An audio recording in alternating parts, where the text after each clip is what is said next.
ప్రభునందు ప్రియమైన శ్రోతలకు వందనములు. ఈ పోడ్కాస్ట్ కార్యక్రమం నాకు స్వాగతం. మీ అందరి కొరకు ఈ కార్యక్రమమును ప్రసారం చేయుచున్నాం. విని దైవాశీస్సులు పొందుకోగలరు. ప్రభుయేసు క్రీస్తు నామములో మీ అందరికీ శుభములు.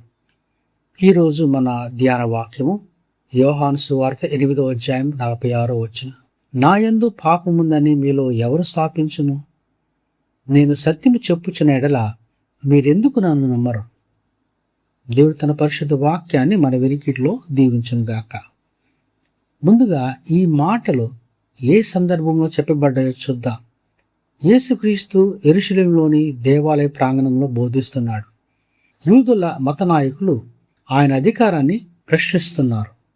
ఆయన ఎవరో తెలుసుకోవడానికి కాకుండా ఆయనను తిరస్కరించడానికి ప్రయత్నిస్తున్నారు. అప్పుడు యేసు అడిగిన ఈ ప్రశ్న, నా యందు పాపముందని మీలో ఎవరు స్థాపించును?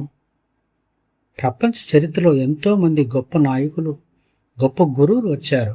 కానీ వారిలో ఎవరు తమ జీవితంలో ఒక్క తప్పు కూడా లేదని చెప్పలేరు. అయితే యేసుక్రీస్తు మాత్రమే ధైర్యంగా తన శత్రువుల ముందే ఈ ప్రశ్న అడిగారు. వారు సంవత్సరాల పాటు ఆయనను గమనిస్తూనే ఉన్నారు. ఆయన మాటలు వింటున్నారు. ఆయన అద్భుత కార్యాలను చూశారు. అయినప్పటికీ ఆయనలో ఒక్క పాపాన్నైనా నిరూపించలేకపోయారు. ఇది యేసు యొక్క పరిశుద్ధతను తెలియజేస్తుంది. ఆయన దేవుని కుమారుడు, లోకమును పాపం నుండి రక్షించడానికి వచ్చిన దేవుడు. ఆ తరువాత యేసు మరొక ప్రశ్న అడిగాడు, నేను సత్యం చెప్పుచున్న ఎడల మీరెందుకు నన్ను నమ్మరు? ఇక్కడ ఒక గొప్ప సత్యం ఉంది. యేసు జీవితంలో పాపం లేకపోతే ఆయన చెప్పిన మాటలు కూడా సత్యమే.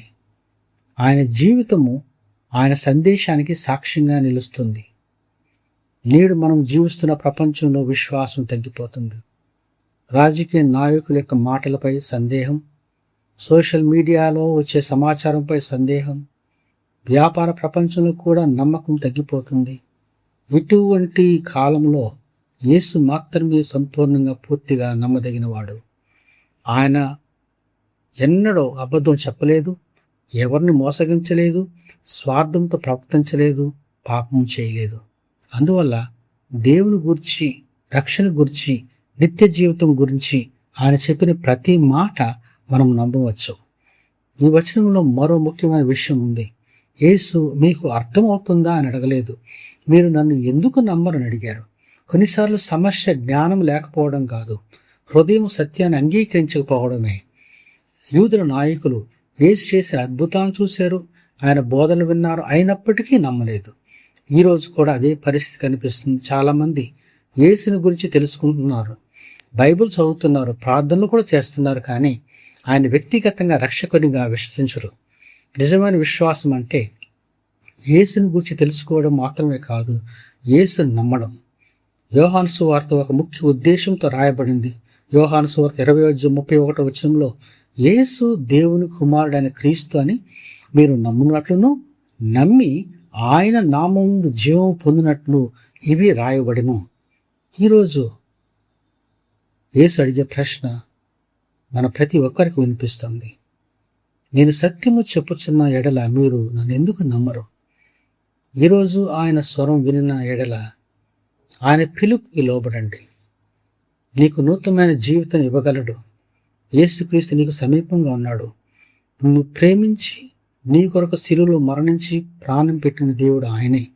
నీ జీవితాన్ని ఆయనకి సమర్పిస్తావా? ప్రార్థన చేసుకుందాం. ప్రేమగల మా తండ్రి, ఈ ఉదయ కాలమున నీ వాక్యం విన్న ప్రతి బిడ్డని పేరు పైన దీవించి ఆశ్రయించండి.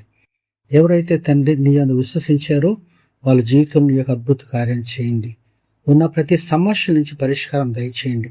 ఎవరైతే ఒంటరి జీవితం జీవిస్తున్నారో, ఎవరైతే ఓటమి జీవితం జీవిస్తున్నారో, ఎవరైతే కుటుంబ జీవితంలో సమస్యలు ఉన్నారో, ఎవరైతే అనారోగ్యం ఉన్నారో, నీ కృపను చూపించి నీ రక్షణలో ఉండటానికి నీ యొక్క స్వస్థత దయచేసి మీరు బలపరిచి నడిపించమని, ఈ విన్న వాక్యం మా హృదయాల ఫలింపజేయమని యేసు జీవము గల పరిశుద్ధ నామమున ప్రార్థించి మిక్కిలి వినయంగా వేడుకుంటున్నాం తండ్రి. ఆమేన్. ఈ కార్యక్రమమును గూర్చి మీ సలహాలు మరియు మీ ప్రార్థనా అవసరతల కొరకు మమ్మను సంప్రదించవలసిన మా ఫోన్ నంబర్ 94-805-850-39 మరియు ఈమెయిల్ ఐడి info@fibaonline.org. మా ఫోన్ నంబర్ మరొకసారి 9480585039. Email ID info@fibaonline.org.